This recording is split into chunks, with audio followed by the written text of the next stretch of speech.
அஜித் அவர்கள், நடிகர் அஜித் அவர்கள் பத்திரிகையாளர் பாண்டே அவர்களிடம் டெலிஃபோனில் பேசியதாக ஒரு செய்தி வந்திருக்கிறது. எனது பேட்டியை விஜய்க்கு எதிராக கட்டமைக்க முயற்சிக்கும் சிலர் அமைதியாக இருப்பது நல்லது. என்றுமே நான் விஜய்க்கு நல்லதை நினைத்திருக்கிறேன், வாழ்த்தி இருக்கிறேன். எனது பேட்டியை விஜய்க்கு எதிராக திசை திருப்புகிறார்கள் அப்படின்னு சொல்லி அஜித் அவர்கள் மனக்குமுறலை வெளியிட்டிருக்கிறார். அதைத்தான் அந்த இதில் வந்து ஆடியோவில் சொல்கிறாங்க. ஆக அஜித் அவர்கள், இல்லை நான் விஜய்க்கு எதிராக பேசலை, நான் எப்போவுமே விஜய்க்கு சப்போர்ட்டாக இருந்திருக்கேன் அப்படின்னு ஒரு கருத்தை சொல்கிறார். ஆனால் அன்று அஜித் அவர்கள் சொன்னது, இதில் ஒருத்தர் மட்டும் குற்றம் சொல்லக்கூடாது, எல்லாருக்கும் இதில் எது இருக்குது அப்படின்னு சொல்லும்போது விஜய் மேலேயும் குற்றம் இருக்குது, மற்றவங்க மேலேயும் குற்றம் இருக்குது என்ற பாணியில் தான், என்ற துணியில் தான் அந்த அஜித் வந்து அன்றைக்கி பேசினார். அதுக்கே நாங்கள் சொன்னோம், அது என்னென்னு கேட்டிங்கன்னா, நீங்கள் பேசுகிறது தப்பு.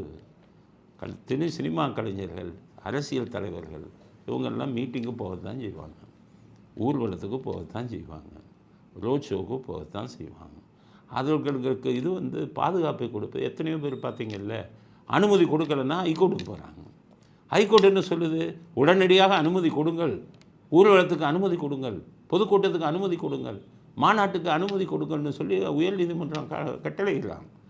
அப்போ உயர்நீதிமன்றமே இந்த மாதிரி கூட்டம் வச்சா, அரசியல் தலைவர்கள் பொதுக்கூட்டமோ ரோட் ஷோவோ இதோ வச்சா அதுக்கு அனுமதி கொடுக்கணும் அப்படிங்கிறது தான் நீதிமன்றங்களின் கட்டளையே. அப்படித்தானே நீதிமன்றங்கள் வந்து அது கொடுக்குறாங்க. அப்போ அப்படி கூட்டங்கள் நடத்தும்போது பாதுகாப்பை கொடுக்க வேண்டியது காவல்துறையின் கடமை, தமிழ்நாடு அரசாங்கத்தின் கடமை.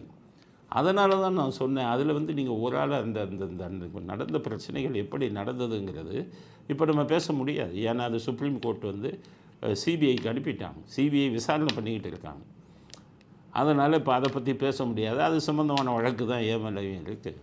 அதனால் அதை பற்றி நான் பேச விரும்பலை, சட்ட பிரச்சனை. ஆனால் பொதுவாக எப்படி இது வந்தாலுமே காவல்துறை தான் வந்து அதற்கு பாதுகாப்பு கொடுக்கணும் அப்படிங்கிறது வந்து ஒரு அவங்களுக்கு இருக்கக்கூடிய ஒரு பொறுப்பு. அரசாங்கம் அந்த பொறுப்பை ஏற்றுக்கணும்.